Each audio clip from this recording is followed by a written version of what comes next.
नमस्कार। Internal assessment to परीक्षा संभाव्य प्रश्न उत्तर साहित्य आम प्रथम करुचु। साहित्य पाठ राघवंक लंका जात्रानुकूल प्रथम अच्छी सबुर संभाव्य प्रश्न उत्तर काहाकू प्राप्त करिबा पाई राम को आशा बलिला कहा पाई सीता पाई वरुणଙ୍କୁ प्रसन्न କରିବା ପାଇଁ ରାମଚନ୍ଦ୍ର କ'ଣ କଲେ? କୁଶଶଯ୍ୟାରେ ଶୟନ କଲେ। ଅନାହାରରେ ଲେଖବ ଅନାହାରରେ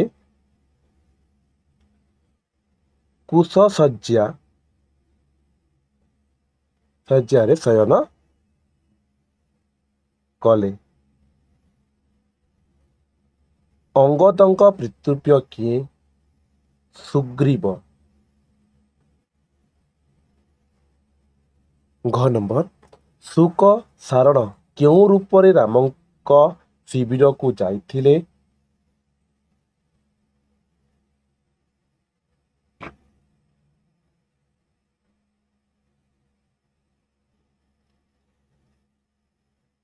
ବତକ। କାହାକୁ ଦେବରିପୁ ବୋଲି କୁହାଯାଇଛି? ରାବଣକୁ। ନମ୍ବର 2 ଗୋଟିଏ ବାକ୍ୟରେ ଉତ୍ତର ଲେଖ। ବଜ୍ରାଘାତ ପରି କିଏ ପ୍ରହାର କରିଥିଲେ? ଅଙ୍ଗଦ। ବିଭୂତି ଭୂଷଣ କାହାକୁ କୁହାଯାଇଛି? ରାମଚନ୍ଦ୍ରଙ୍କୁ। ଶୁକ ସାରଣ କିଏ? ରାବଣର 2 ମନ୍ତ୍ରୀ। ଶୁକ ସାରଣ କେଉଁ ପଥ ଦେଇ ଯାତ୍ରା କରିଥିଲେ? ଆକାଶ ପଥ। କବି ସମ୍ରାଟ କେଉଁ ରାଜବଂଶରେ ଜନ୍ମଗ୍ରହଣ କରିଥିଲେ? ଘୁମୁସର ରାଜବଂଶ। ନମ୍ବର 2 କହିছে ମଲ୍ଟିପଲ ଆସେସମେଣ୍ଟ କହିছে ପଠିତ କବିତାକୁ ସ୍ୱର କରି 2 ଆବୃତ୍ତି କର। ପ୍ରତି ପିଲା ରାମ ଓ ରାବଣଙ୍କ ପ୍ରତ୍ୟେକଙ୍କ 5ଟି ଲେଖାଏଁ ଭଲ ଗୁଣ ଲେଖ। ଏସବୁ ହେଲା ସମ୍ଭାବ୍ୟ ପ୍ରଶ୍ନ। ତାପରେ ରାଘବଙ୍କ ଯାତ୍ରାନୁକୂଳରୁ 2-3ଟା ପ୍ରଶ୍ନ ଆସିବା। ଚିଲିକାରୁ ଆସିପାରେ। ସମ୍ଭାବତୀଙ୍କ ଦେଇଛେ ପ୍ରଡଫିଲ ଦେଇଛେ କବି ସମ୍ରାଟଙ୍କ ଚିତ୍ରାଙ୍କନ କର। ରାମଚନ୍ଦ୍ର କିପରି ସେତୁବନ୍ଧ ବାନ୍ଧି ଯାତ୍ରାନୁ କଲେ ସେ ବିଷୟ 2ଟି ଅନୁଚ୍ଛେଦ ଲେଖ। ନେକ୍ସଟ ଅଛି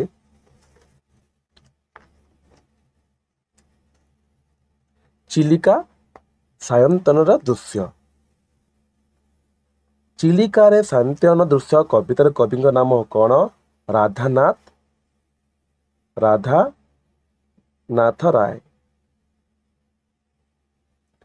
ଚିଲିକାରେ ସାୟନ୍ତନ ଦୃଶ୍ୟ କବିତାଟି କବିଙ୍କର କେଉଁ କାବ୍ୟରୁ ଆନିତ? ଚିଲିକା ଖଣ୍ଡବାକ୍ୟ। ଚିଲିକା ଖଣ୍ଡବାକ୍ୟ।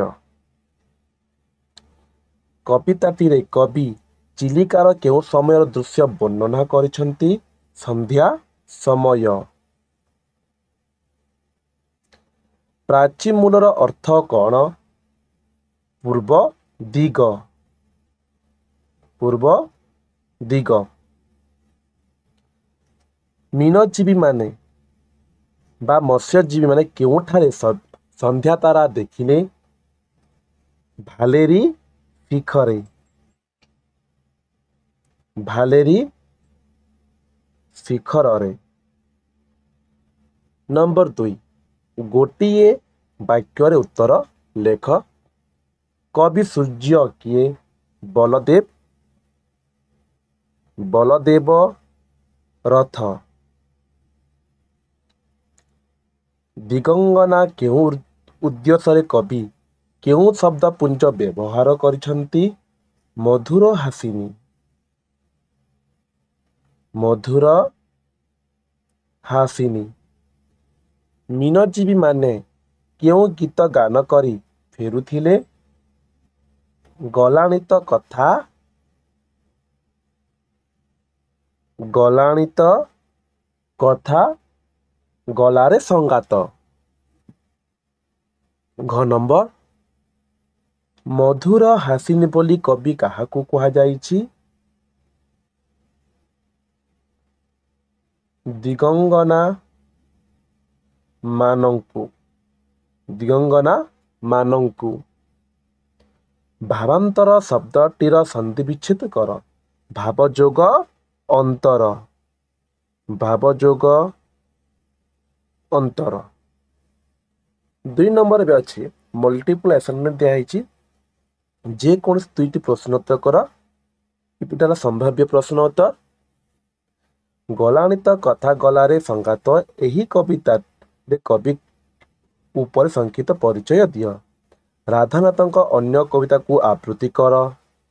ଓଡ଼ିଆ ସାହିତ୍ୟକୁ ରାଧାନାଥଙ୍କର ସାରସ୍ୱତ ସୃଷ୍ଟିଗୁଡ଼ିକ ନାମ କୁହ। ଚିଲିକାରେ ସାୟନ୍ତନ ଦୃଶ୍ୟର କବିତାର କବିଙ୍କର ନାମକରଣକୁ ତର୍ଜମା କର। ମୀନଜୀବୀମାନେ କାହିଁକି ସମୁଦ୍ର ମୁହାଣକୁ ଯାଇଥାନ୍ତି ସେ ବିଷୟରେ କୁହ। ନେକ୍ସଟ ଅଛି ସଭ୍ୟତା ଓ ବିଜ୍ଞାନର ସମ୍ଭାବ୍ୟ ପ୍ରଶ୍ନ ଉତ୍ତର। ଭାରତର ସଭ୍ୟତାର ଆଦର୍ଶ କ'ଣ ଥିଲା? ତ୍ୟାଗ ଓ ଆତ୍ମସଂଯମ, ଆତ୍ମସଂଯମ। ଭାରତୀୟମାନେ କାହାକୁ ବିପଦରୁ ହେତୁ ବୋଲି ଭାବୁଥିଲେ?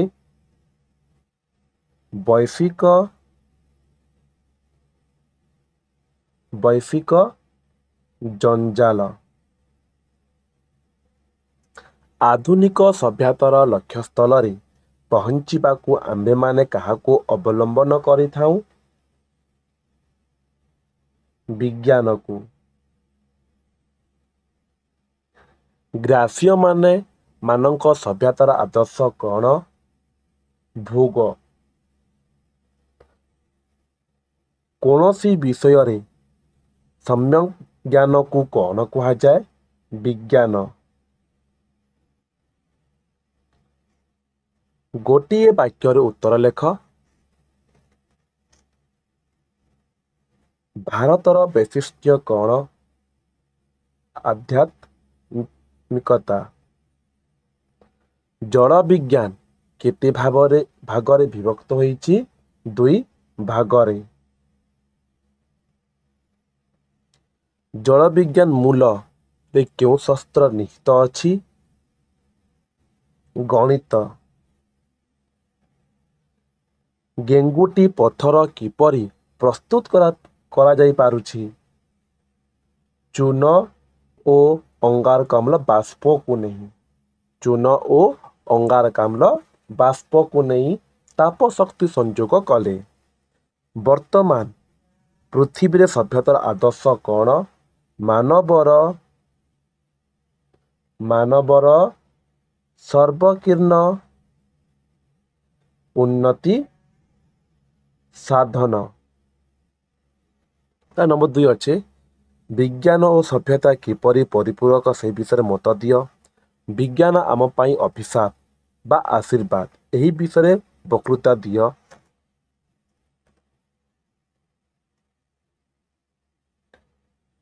ନମ୍ବର 3 କହିছে 5 ମାର୍କ, ଯେ ଗୋଟିଏ ପ୍ରଶ୍ନ ଉତ୍ତର ଲେଖବ। ନମ୍ବର 4 ସବଜେକ୍ଟ ଆରେଞ୍ଜମେଣ୍ଟ ଆକ୍ଟିଭିଟି, ଯେକୌଣସି ଗୋଟିଏ ପ୍ରଶ୍ନ ଉତ୍ତର ଦିଅ। ତାପରେ ଆସେ କାଲର କୋପଲ ତଳେ। ଧଉଳି ପର୍ବତ କିପରି କମ୍ପି ଉଠିଲା? ଘୋଡ଼ା ଟାପୁ ଆଉ ରୋଷରେ। ଅଙ୍ଗଦ ଚୌଧୁରୀ କେଉଁ ବିଷୟର ଛାତ୍ର ଥିଲେ? ଇତିହାସ। ଇତିହାସ ବାରମ୍ବାର କ'ଣ ପ୍ରମାଣ କରିଦେଉଛି? ରାଜନୀତି ବ୍ରହ୍ମାସ୍ତ୍ର ହେଉଛି ଷଡ଼ଯନ୍ତ୍ର ବା ରାଜନୀତି ହେଉଛି ଷଡ଼ଯନ୍ତ୍ର। ରାଜେଶ୍ୱରୀ କେତେ ଜଣ ଯୋଦ୍ଧାଙ୍କୁ ଚାହୁଁଥିଲେ? 12 ଜଣ। କଳିଙ୍ଗ ଯୁଦ୍ଧ କେତେ ସମୟ ଧରି ଚାଲିଥିଲା? 4 ମାସ। ଗୋଟିଏ ବାକ୍ୟର ଉତ୍ତର ଲେଖ। ଅଶୋକ କାହିଁକି ଯୁଦ୍ଧ ବିରତି ଘୋଷଣା କଲେ? କାହିଁ କଲେ? ଯୁଦ୍ଧର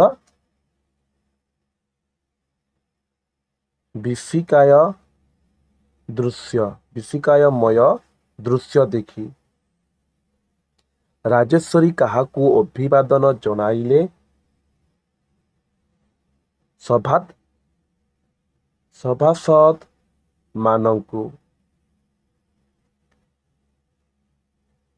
ସଭାସଦ ମାନଙ୍କୁ। କାହାକୁ ଦେଖି ଅଙ୍ଗଦ ଚୌଧୁରୀ ଚମକି ପଡ଼ିଲେ? ରକ୍ତର ସୁଅକୁ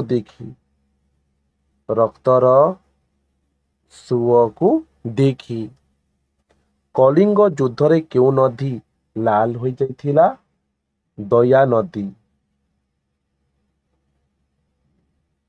ଅଙ୍ଗଦ ଚୌଧୁରୀ କେଉଁ ବିଶ୍ୱବିଦ୍ୟାଳୟର ଛାତ୍ର ଥିଲେ? ନାଲନ୍ଦା।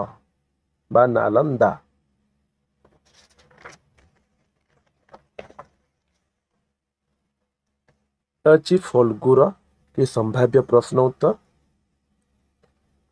ଫଲ୍ଗୁ ଏକାଙ୍କିକା କାହାର ଚିତ୍ର ବହନ କରିଛି? ମଧ୍ୟବିତ୍ତ ପରିବାର।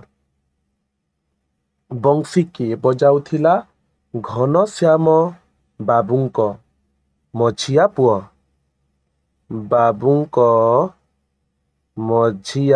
ପୁଅ। ସୁବ୍ରତଙ୍କର ବୟସ କେତେ? ପାଖାପାଖି 35। ପ୍ରୀତି ସୁବ୍ରତଙ୍କ ପାଇଁ କେଉଁ ଜଳଖିଆ ଆଣିଥିଲେ?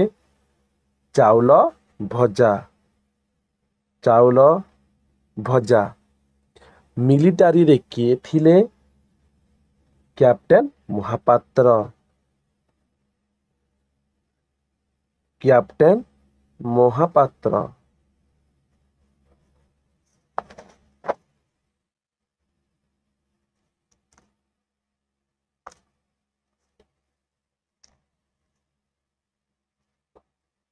ନମ୍ବର 2 ଗୋଟିଏ ବାକ୍ୟ ଥିଲା କ୍ୟାପ୍ଟେନ୍ ମହାପାତ୍ର କେଉଁଠାରେ ଘର କରିଥିଲେ?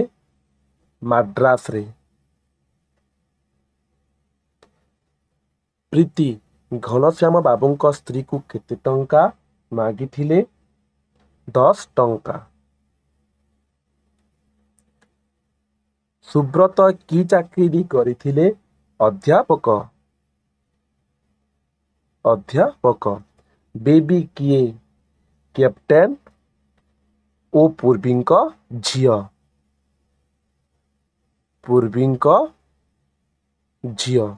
ପୂର୍ବୀ କାହାକୁ ବିବାହ କରିଥିଲେ? କ୍ୟାପ୍ଟେନ୍ ମହାପାତ୍ରଙ୍କୁ।